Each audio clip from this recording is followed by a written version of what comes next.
Hi, and welcome to a fresh episode of Casual. Gasper, how you doing? I'm dealing with your request, as usual. Wait, which Uh, one? yeah, which one exactly? Oh Uh, no, wait, what? you requested the background music in this video, and I can make it happen because StreamYard, which is not sponsoring this episode, unfortunately, StreamYard, reach out. Um, yeah, StreamYard enables like 10 or 12 different songs that we can use for a background, and let's choose something. Maybe dance pop Nah, into space. not bad. Not bad. Okay. Lofi? What's Lofi? Lo-fi. Mm, way too alien for me. Okay, we've got something crazy here. Feeding the ducks. This is the one. Let's go. Okay. Feeding the ducks. Soft Okay, porn now that style. we're feeding the ducks, nice and slow, tell me how you doing. First, I'm gonna drop the volume to 17 so it will not overpower us. Okay. I'm doing good, I think. What about yourself? I'm pretty fresh, thank you for asking. And since we're already 2 minutes into the episode, just choosing music, let's jump over. Well, we're casual after all, who cares? You can skip over this part, but since you're here, now it starts. Today we're discussing stablecoins and types of stablecoins. And we can start off with a simple example. So if you have $1 under your mattress, you know you will get your $1 back when you go searching for it or after you wash it in, in your or dry it in your dryer. Just hope you And didn't have 100. goddamn right. And it's similar when you deposit $1 in a bank. You can be pretty sure you'll get it back, even though if they do even more than lock it in a vault. Thanks to regulations developed over centuries. So the big question for today is: are we there yet? Do we have such coins in crypto that would provide like an alternative to the US dollar? And the answer is pretty simple. Yes, we do. We have a branch of cryptocurrencies called stablecoins that has been trying to replicate that kind of dependability in, well, totally new ways. Stablecoins, by design, are there to hold a steady value. This is in totally sharp contrast with the extreme price volatility that you can see on Bitcoin or Ether or anything else. And stablecoins are meant to be useful, as harsh as this sounds. It's not They are not there to make their owners rich by soaring in value. So don't go out there buying Tether or USC or whatever in terms of, hey, it's gonna make 100 times of the original investment. It's not gonna happen. Hopefully, it's a stable coin. It's definitely not. Imagine you buying $1 or a euro and expecting it someday to be worth a million. It's the same story. Well, it can happen. That's called hyperinflation. Well, it's not worth a million. You just need a million of them to buy Yeah, something that it's usually in the cost one opposite dollar. But direction. No, you don't want that. So the stable coins that you mentioned can be used in 2 days, in 2 ways, oh, useful in in two 2 ways. days, okay, quick spending. Yeah, I mean you can spend them in 1 hour. So the first way is allowing crypto owners to transact without having to take volatility into account. Which what this means is if you have a Bitcoin, you can sell them for 40,000 tethers, and you can be sure that those 40,000 tethers will not be drastically changing in value, maybe a cent or two. This means it offers users a safe haven for their holdings, protected from wild swings in the crypto market. So while Bitcoin can be swinging from 40K to 20 to 80, your tethers will be completely safe. And what's the best part? You don't have to convert them to typical fiat currencies for that to be safe. And we do know nowadays a lot of stable coins, and the most popular one of them is Tether, UST, and it can be exchanged for more than 4,000 different cryptocurrencies or on centralized exchanges. And it's basically one of the most traded tokens since people sell their crypto or buy crypto usually with Tether nowadays. Yeah, that's true. And personally, I haven't done loads of trading, but I have used Tether, so I'm pretty sure that almost everybody who deals with crypto used Tether at least some point as a substitute for conventional US dollars.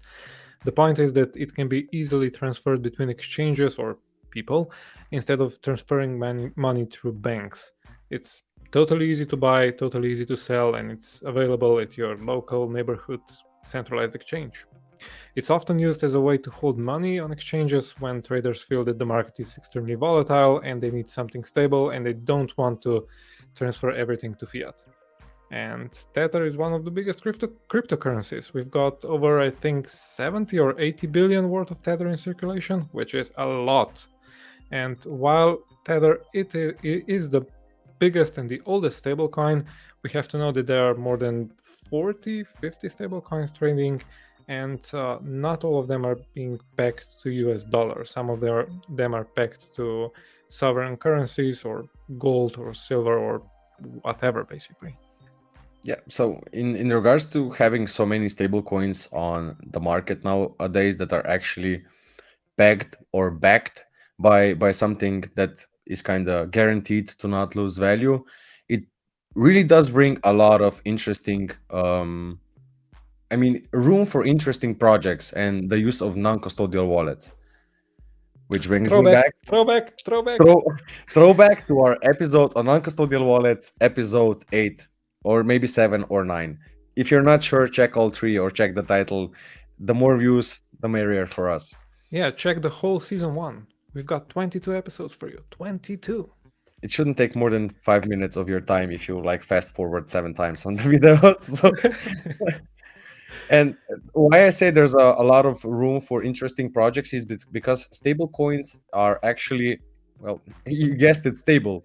You get rid of all the volatility, all the costs of converting them to a fiat money, and all the inherent risk which comes with cryptocurrencies that are unpredictable when fiat value is concerned. And still, we have a lot of questions. So, what is Tether backed by? If you really want to know the answer, and assuming they're not lying, you can go to tether.io/transparency, and you can see that almost 90% of it is backed by cash and cash equivalents. So like treasury bills, and some more cash. And the rest of other investments, such as secured loans, corporate bonds, and digital tokens. I totally loved your caveat about trust. If we trust them. But all If in we all, do. if we do trust them, it looks pretty safe, right? Yes, absolutely. Yeah. And this is one of 3 ways to peg the value of stablecoin. You just maintain the reserve of cash or cash equivalent in this case to match the total value of the stablecoin that you are issuing. So that means that a user pays $1 for, let's say Tether. That money is supposed to be held in Tether's bank account. So we've got 1-to-1 ratio.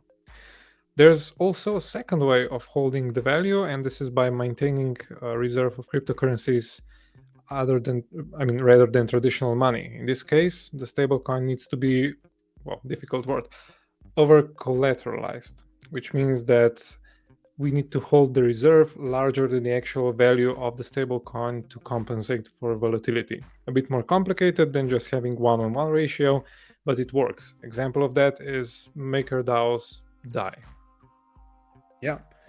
And this also brings us to the third way, which is operating algorithmic stablecoins or stablecoins. This one's a doozy. Yeah. So this is a currency backed by automated operations meant to maintain a stablecoin value by increasing or decreasing its supply. So this means it's basically not backed or backed by anything other than an algorithm decreasing or increasing supply. So this can be kind of mind-boggling because this isn't a system that has ever worked, or not that at least I would know of. And just to go deeper into these, blockchains can contain smart contracts. This is the code that automatically executes in specified circumstances. We also had an episode on that. I seriously don't remember which one it was. It was on smart contracts. And These stablecoin algorithms can be programmed to be automatically creating more units of a stablecoin or destroy existing units in response to swings in its supply or demand. So, when a stablecoin trades above its pegged value, more tokens are created and the price comes down. And when the stablecoin trades below the peg, this means the tokens are taken out of circulation and the price comes up. So a sister token with a volatile price is usually involved.